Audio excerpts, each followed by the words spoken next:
Yo, what's going on, guys? Today I'm going to be doing my Week 6 lineup review, going over my Week 6 lineups on DraftKings, going over some of the lineups I played on FanDuel, and then on Yahoo I will cover the 10 lineups I played over there. Just recap the Week 6 slate and talk about some of the plays that I was on, the guys that did well for me, and maybe the guys that maybe struggled for my lineups that kept me down. It was a losing week. I didn't profit this week. I lost a little bit. I didn't lose a ton. I didn't get crushed or anything. One of the reasons I lost, we'll talk about in a second. I just kind of whiffed on some plays. A lot of guys I had high exposure to just didn't do well. We'll get there when we get there. But after we do the lineup review, I will cover the Monday Night Football Showdown slate, game between the Packers and the 49ers. That'll be at the end. If you just want to watch that, then you can skip to the end. But for those that want to watch the lineup review and watch the recap, I'll go ahead and do that now. But before we do get started, guys, I would appreciate it if you would drop a like on the video. Really does mean a lot. Really appreciate all your guys' support. Also, make sure you are subscribed. Click the subscribe button. Click the bell next to the subscribe button so that way you won't miss out on any of my new videos. But yeah, let's go ahead and start and look at these DraftKings lineups. It was a slight losing week on DraftKings. I didn't lose a ton, but did lose a little bit.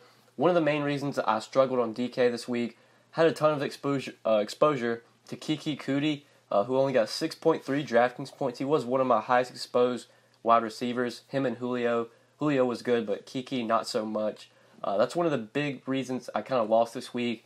Another big reason I lost, I had a lot of Christian McCaffrey. I think I had like 35-40%. Just really like McCaffrey, the workload he's getting, how much involved he is in the passing game. He's just so valuable in DraftKings since he can catch 7-8 passes a game. That didn't really happen last Sunday against the Redskins. He kind of struggled, just didn't get it going. Only 13.6 DK points. If I can get the game log to load, we'll look at his game log. Only carried the ball 8 times for 20 yards. Did get 7 catches, though, so he got his normal amount of involvement in the passing game. 7 catches, 46 yards. Really just didn't get anything going in the rushing game either. Didn't find the end zone. So McCaffrey was a bit of a bust, and I had a lot of exposure to him, so that really hurt me a lot this week. Got on Maurice Harris a little bit. I didn't play him a ton. I think I played him about 20%. I did like that he was 3K, the minimum. He was going to be on the field. He was going to be involved. When we got the news that Crowder was out, Chris Thompson was out, the Redskins were going to be pretty thin with pass catchers. Harris did get 4 targets, 3 catches for 13 yards. Didn't do much, but at 3K, I felt like he could at least return value, and obviously he did not. I know a lot of sharp people played Harris in cash, so I don't really feel bad about that play. But let's go ahead and look at some other lineups. Pivoted a lot of exposure from CJ Uzomah last second to David Njoku. Especially with the Harris news, I was able to free up some salary. I got off Uzomah because I felt like he was sort of a thin play. I didn't know what his upside was, if he really had any upside. I did have Uzomah in about 35% of my lineups. Pivoted a lot of that to David Njoku, and that did work out well. Njoku, 18.5 DraftKings points. But you can look at some of my lineups, you can kind of see the guys that I was on that did a little poor. I got on some Jordan Reed when we got the Crowder news and the Thompson news, and Jordan Reed didn't have that great of a game. I did have Amari Cooper in about 10 or 20% of my lineups, and he obviously got hurt in that game and got a 0. Really disappointing game from Amari Cooper, or just getting hurt was disappointing. Had a lot of TJ Yeldon, only 10 DraftKings points from TJ Yeldon. That was a big bust as well. But I did hit on some good plays. Matt Ryan to Julio.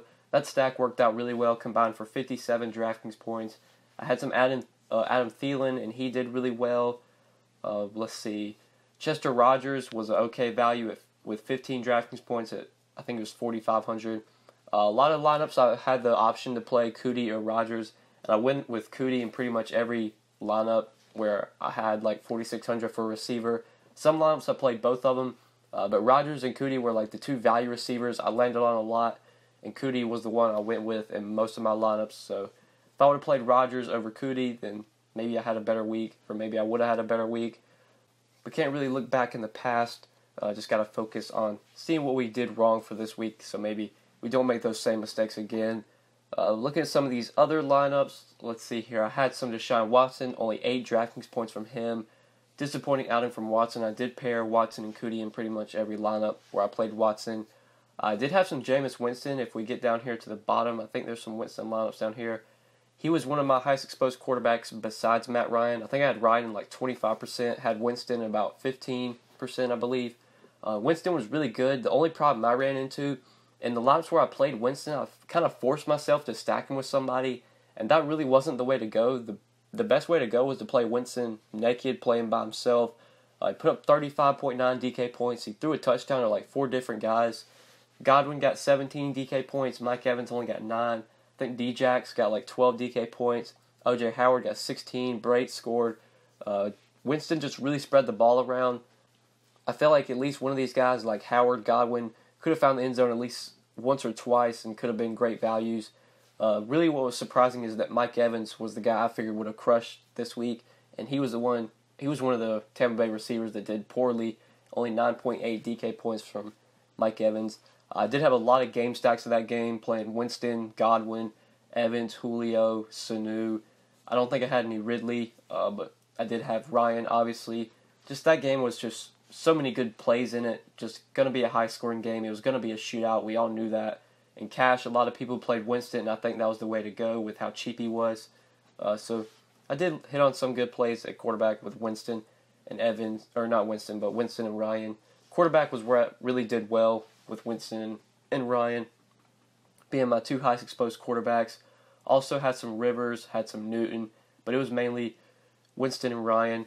But like I really just whiffed at receiver, especially like the value receivers. That's where I struggled. Playing McCaffrey over Melvin Gordon was another big whiff for me. Having a lot of exposure to TJ Yeldon also kind of kept me from having a big day. So it was a losing week on DraftKings. Just kind of missed on a lot of the plays. But let's go ahead and move over to FanDuel. Look at my FanDuel lineups real quickly. I just played my normal 20 lineups in the 20 max contest. I did profit on FanDuel. I did have a winning week on FanDuel. One of the reasons I really did well here was because I had a lot of Tyler Boyd. Tyler Boyd was pretty similarly priced to like the value receivers I was on, like Chester Rogers, Kiki. Boyd was like $400 or $500 more expensive, and I just wanted Boyd. I thought he was a much better play than those guys. So I did have a lot of Tyler Boyd. But looking at my best lineup that I played, it was a Matt Ryan, Tevin Coleman, Julio stack with O.J. Howard, Mike Evans on the other side. And then I had Melvin Gordon, Chester Rogers, Lat Murray, and the Broncos defense.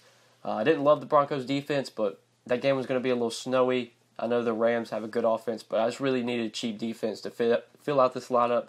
I never mind going cheap at defense. I feel like defense is always a hard position to predict. Anytime I can save salary, that's usually somewhere I look to go. But just looking at my FanDuel lineups, it was kind of the same as DK, besides just having a lot of Tyler Boyd.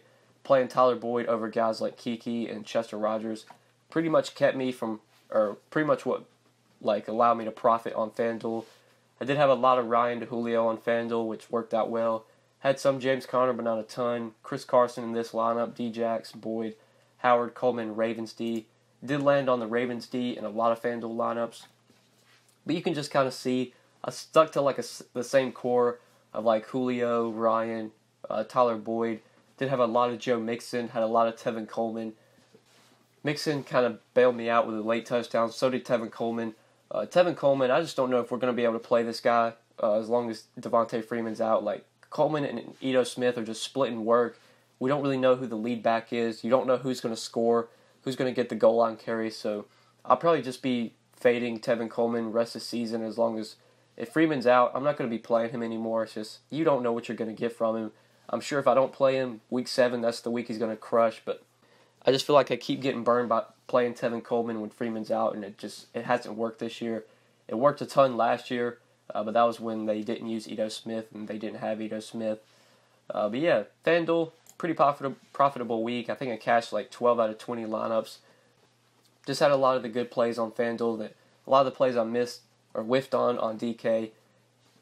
I didn't have as much exposure to them on FanDuel. Had a lot of Rodgers on FanDuel over Kiki, which helped me out as well. But let's go ahead and look at Yahoo real quickly. Look at these Yahoo lineups. This is where I really struggled. Got crushed on Yahoo. If I would have had a good week here, or at least just a break-even week on Yahoo, then I would have profited this week.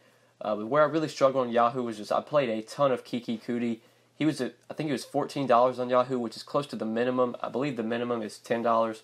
So Kuti was really cheap. Same with Chester Rogers. I played them two in a lot of lineups. playing them two in the same lineup just allowed you to do so much when it comes to like getting the studs. This lineup, I had some exposure to the Sunday night game, and that didn't really go well. I mean, it was a high-scoring game, but I just didn't hit on the right plays. Didn't have Tyreek Hill, didn't have Kareem Hunt, went Brady, Kelsey Edelman, then I had Mixon, McCaffrey, Keenan Allen, Chester Rogers, Cootie, and Vikings D. Had a ton of Keenan Allen on Yahoo because he was really cheap. I felt like he was way underpriced. Same with McCaffrey, Joe Mixon, I played a ton. One of the big reasons I lost on Yahoo this week is because I played McCaffrey over guys like Todd Gurley and Melvin Gordon. What I should have done is just found the extra salary, get up to those guys, would have been a much better week. But you can just kind of see Kiki and Rogers, I played in just so many lineups because of what it allowed you to do. I was able to get Todd Gurley in this lineup, was able to get Cousins with Thielen, Tevin Coleman, McCaffrey, and Njoku, Falcons D. I did cash like one. I did have. This was the one lineup I had that did really well. Had Winston by himself with Tevin Coleman on the other side. Then played Mixon, Keenan Allen, Thielen, Rogers, Njoku, Gurley, Raiders D. One reason this lineup did well just because I didn't have Kiki. I'm pretty sure I played him in like 6 out of 10 lineups on Yahoo, so he really hurt me and kept me from having a good week here. But you can just kind of see it's pretty similar core as what I had on other sites, on DraftKings, on FanDuel. I stuck to the same core on Yahoo as well. I'll go through these lineups really quickly. You can look at them. Won't really talk about them. I'll just close out the tabs. This was a Watson lineup. Watson, Akuti, had James Conner, Tevin Coleman, Julio. This was one lineup where I did play Amari Cooper, Thielen, Njoku, Ravens D. This was a Sunday Night Football lineup. Had Mahomes to Kelsey with Edelman on the other side. Mixon, McCaffrey, Allen, Harris, Cootie, Cowboys D. Another Winston lineup. They really kept me down. In this lineup, that kept me down was just Yeldon having a bad game, Mike Evans not doing well, Kiki, obviously. Jordan Reed wasn't great either. That was a pretty bad lineup.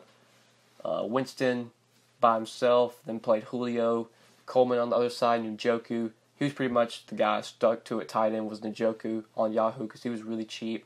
Cootie, Allen, McCaffrey, Mixon. You can see I played the McCaffrey-Mixon combo at running back on Yahoo a ton because just really like their price tags. Another Mixon McCaffrey lineup. This one had Brady, then Gronk, then I had Thielen, Rogers, Cootie, Coleman, and Broncos D. So that's it for the Yahoo lineups. That's pretty much it for the lineup review. Now let's quickly go over this Monday Night Football game between the Packers and 49ers. Talk about the showdown slate. Go over the player pool. Talk about roster construction, how we can build a lineup. So for this showdown slate, I think we really want to focus on the passing games from both teams. Both of these teams don't have much of a running game, especially the Packers. I don't think we want to attack the Packers in their running game either. You just don't know who's going to be the guy that gets the work or gets the carries, gets the goal line carries.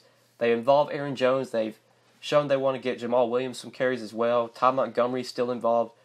So with the Packers having 3 running backs that they give work, I think I'll avoid that situation.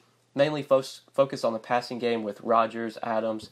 We'll talk about the injuries. A lot of injuries in this game, so you are definitely going to want to pay attention to injury news. You're probably going to have to wait till inactives come out to make your lineups because once inactives comes out, that's going to really shift the slate, just kind of focus your attention to other directions. Right now we got about 4 or 5 guys questionable that could really impact this game, could really impact this showdown slate. So we are going to have to wait for injury news, but I will do my best to try and break it down. Just given each situation, if a certain guy's out, if a certain guy plays, what that pretty much means or what that has an impact on. Also on the 49ers side, we want to go to the passing game there. I feel like their running game's a bit better. It's a bit easier attack, especially if Matt Breida misses this game. If he is questionable, then Alfred Morris is definitely a running back play you can go to. Breida and Morris get about 10-15 carries apiece, so they do split work. Usually it's Breida that's been doing better, that's just been a better fantasy play. I don't mind playing Breida here. If Breida's out, then I will definitely have Alfred Morris in a lot of lineups. We'll talk about the running backs in a second. We'll start off, though, with the up-top plays, and that's Aaron Rodgers at 12-2. If you play him in your flex, he is 12-2. A captain, he's $18,300, very expensive. I think we do want to try and fit Rodgers in, definitely, obviously. And captain, though, is probably where it's going to be tough just because he's so expensive. But there could be value in this showdown slate if some of these guys miss. But we'll just start off plugging in Rodgers. He's too good of a play to avoid. The guy's just a beast. He's a great fantasy play. He has upside. Last week against Detroit, 33 DraftKings points, 442 yards, 3 touchdowns. Just a typical Aaron Rodgers game. Anytime there's a shootout, Aaron Rodgers is going to be a great play. I don't know if this game's going to shoot out. I don't know if the 49ers can put up enough points, but Rodgers should be able to just go through this defense, just mow through this defense. He can easily get 25 to 30 DK points here. If the 49ers can keep up, and if the game shoots out, we might see Rodgers throw 40 to 50 times again like he did last week against the Lions. Love Rodgers here. I want to pair him with Davante Adams, but it's going to be very hard to do that, especially with how expensive those two guys are. If we do play Adams at 11-6, I think we can do it though. We'll talk about the ways you can do it in a second. There are some value plays. I don't know if we're going to be able to use these value plays come game time just because of who we need to be out for this game. But if the guys are out that we need or that we want to be out so that we can play these values, then you can go Rodgers and Adams. Adams is just going to be the guy that Rodgers looks to, especially if Allison and Cobb miss again. Last week, Allison and Cobb were out for the Packers, and Davante Adams got 12 targets, 9 catches, 140 yards, and a touchdown, 32 DraftKings points. Rodgers just looks to this guy a ton. He's going to get targets. He's going to get end zone looks when they're in the red zone. Rodgers is going to be looking his way. Just love Davante Adams here. Love pairing him with Rodgers. We'll talk about the value plays in a second, so that way we can play both of these guys. But other plays at the top, C.J. Beathard is definitely a good option here. He's only 8,800, which seems really cheap for a quarterback. I know Beathard, he's actually not been that bad for fantasy the last 2 weeks that he started. Started week 4 against the Chargers and put up 19 DraftKings points. Week 5 against Arizona put up 27 DK points. You would imagine the 49ers are going to be playing from behind in this game, so they're probably going to have to throw the ball. I think Beathard is definitely in play at 8,800. You get like $4,000 in savings if you play Beathard at captain instead of Rodgers, which probably is going to have to be something we do if we want to play Rodgers and Adams in the same lineup. So I like Beathard at 8,800. I think he is definitely in play. Kittle would probably be the guy I would play with Beathard because Kittle's just getting the most targets. These guys went to college together. Pretty sure they showered together. That was a thing that went around over Twitter. These guys showered together when they were in college at Iowa. So I would say they do have a bit of a connection. Kittle got 7 targets last week, week 5. Week 4 against the Chargers, got 8 targets, 27 DK points, 13 DK points. Kittle's the guy that Beathard looks to. So I like Kittle at 7,800 if he's able to play. He is expected to play. The questionable tags, though, the guys we really don't know are Geronimo Allison. Honestly, no idea if he's going to play. Just the news, we don't know. Doesn't know if he's practiced enough. Kind of the same goes with Randall Cobb. He's really, really questionable as well. A true game time decision. Pierre Garçon's a true game time decision. We don't know if he's going to play. I think Matt Breida is probably going to play here, but we honestly don't know either. So those injuries could really impact the slate. If Allison and Cobb are out, if both of them are out, then MVS, Marquez Valdes-Scantling, 6,800 is a value play that we definitely want to look to. If Cobb plays and Allison's out, I still like MVS. If Allison plays and Cobb is out, then I don't think I'm going to be on MVS. In order to play MVS, I want Allison to be out. But if Allison's out and Cobb plays, then Cobb is definitely an option as well, along with MVS. But other plays, if Pierre Garçon is out, then the value play that I really like if Garçon misses is Kendrick Bourne. Kendrick Bourne is only 2,800 and could be a cheap option we look to. Obviously, you're going to have to keep up with news. You're going to have to look at inactives at 7 o'clock once inactives are released. Don't just plug in Kendrick Bourne and then get mad at me when you say, like, oh, he only got 0 targets. He didn't get any targets, dude. Why'd you tell me to play him? You're going to have to keep up with news. See if Garçon plays. If Garçon is out, Kendrick Bourne is a value option I like. If Garçon plays, then I don't think I'm going to be on Kendrick Bourne. If we just look at the 49ers pass-catching options, they have Kittle at tight end. They have Goodwin, who's healthy for this game.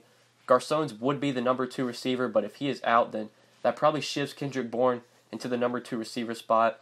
Trent Taylor is doubtful for this game. He's not going to play. I believe Dante Pettis is already out, so the 49ers are going to be really thin at receiver if Garçon misses, and Kendrick Bourne should be getting a lot of looks. At 2,800 is going to be a value play we are going to want to get on if Garçon misses. Then looking at the 49ers running game, if Breida is able to go, I do like Breida here at 6,600. We look at his volume that he's getting. 8 carries week 5, got a target as well, got a catch. So 9 touches week 5. Week 4, he got 12 touches. So he's going to get about, I'd say, 10 to 15 touches a game. Alfred Morris is going to get some looks as well. I think Breida, though, is just the better option. Obviously, if Breida misses, then Alfred Morris is just going to get most of the work. They will bring in the backup. I don't even know what his name is. Well, let's see if I can figure out who this backup is. Let's go to Matt Breida. See, if Breida's career should have, I guarantee his starting role. Alfred Morris would benefit the most if Breida's ruled out, limiting Monday's game. So Alfred Morris is going to be the guy they use. I'm sure they'll involve somebody just to, give Morris a breather. But if Breida misses, then Alfred Morris is going to get probably 15 to 20 touches, I'd imagine, even in more than that. He did get 21 touches week 5, but only got 5 touches week 4. So we really don't know. It's kind of iffy. Probably honestly makes more sense to play Morris over Breida, because if Breida's going to be banged up, even if he's active, he's probably going to be a little banged up. Morris might just be the better option overall, so I'll probably just get off of Breida, to be honest with you, and go to Morris at 6,200 if I'm going to play a running back in this game. Don't want the running backs from the Packers. They don't get enough work to where I'd want to play them, especially with Jones being more expensive than Breida. Jones being more expensive than Morris. I'd just rather play Morris over Jones. I think that is it for this showdown slate. For me, I'm going to be trying to play Rodgers, Adams, and Beathard in the same lineup. If we want to do that, we can talk about roster construction real quickly. Plug in Beathard, Rodgers, and Adams in. Beathard as your captain, obviously, does leave you 4,333 remaining per player, and you can definitely work with that, especially if Garcon misses. Then Kendrick Bourne at 2,800 will free you up some salary. You could go to one of the defenses. You could play one of the kickers. Let's say we've just played Robbie Gould, I guess, because he's 3K. That'll leave us 7,200. Then we can get in Randall Cobb if he's able to go. So if Allison's out and Cobb plays, Cobb could easily be a great option. If both of those guys miss, Allison and Cobb, then MVS at 6,800 could fill out this lineup.